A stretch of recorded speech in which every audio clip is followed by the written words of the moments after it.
നമസ്കാരം. Welcome to Geetha's ഭക്തി ഗീതം. വൺ ഡേ വൺ ശ്ലോകം. Shrimad Mahabhagavatam 983rd day.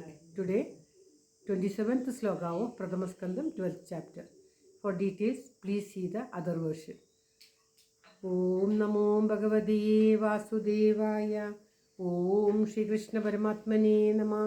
Hari Shri Ganapataye Namah. Avitnamastu Shri Gurubhyo Namah. Om Tat Sat. Krishnam Narayanam Vande. Krishnam Vande Vrajapriyam. Krishnam Dvaipayanam Vande. Krishnam Vande Pradasudam. Om Tat Sat.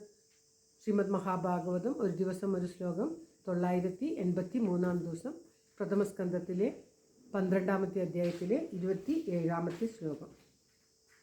തക്ഷഗാദാത്മനോ മൃത്യും ദ്വിജപുത്രോപസർജിതാത് പ്രബൽസ്യത് ഉപശ്രുത്യ മുക്തസംഗ പദം ഹരേ.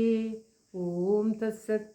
തക്ഷകനാൽ താൻ മൃത്യുവടയും തൻ ബ്രാഹ്മണപുത്രൻ്റെ ശാപം നിമിത്തം തക്ഷകനാൽ താൻ മരണമടയും എന്ന് കേട്ടതിന് ശേഷം പരീക്ഷിത്ത് മഹാരാജാവ് ഭൗതികമായ എല്ലാ ബന്ധങ്ങളിൽ നിന്നും ആസക്തികളിൽ നിന്നും ലൗകികമായ എല്ലാ സുഖങ്ങളിൽ നിന്നും മുക്തനായിട്ട് പരമാത്മാവായ ആ ഭഗവാൻ ശ്രീഹരിയുടെ പദത്തെ പ്രാപിക്കും, ആ താമരപാദത്തിൽ തന്നെ സമർപ്പിക്കും എന്ന് പറയുകയാണ്. ഇപ്രകാരം ആ ബ്രാഹ്മണപുത്രൻ താൻ ചെയ്ത തെറ്റിന് പശ്ചാത്താപം ചെയ്യുവാൻ സാധിക്കുകയും ചെയ്തു.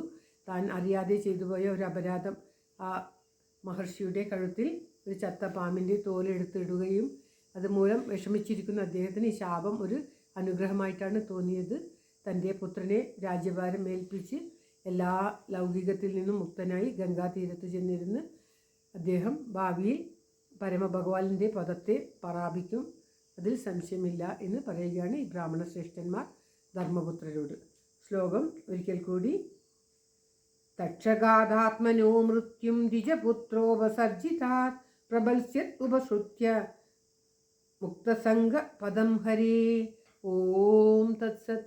സർവത്ര ഗോവിന്ദനാമ സങ്കീർത്തനം. ഗോവിന്ദ ഗോവിന്ദ. എല്ലാവരുടെയും നന്മയ്ക്കും ആയുരാരോഗ്യ സൗഖ്യത്തിനുമായി പ്രാർത്ഥിച്ചുകൊണ്ട് ശ്ലോകം ഭഗവാന്റെ തൃക്കാൽക്ക് സമർപ്പിക്കുന്നു. Geetha Rajan. Thank you for watching. All the best. Have A very very nice day. God bless you. ദൈവം അനുഗ്രഹിക്കട്ടെ. എല്ലാവർക്കും എല്ലാവിധ ആയുരാരോഗ്യ സൗഖ്യവും നന്മയും ഉണ്ടാകട്ടെ. ഓം തത്സത്.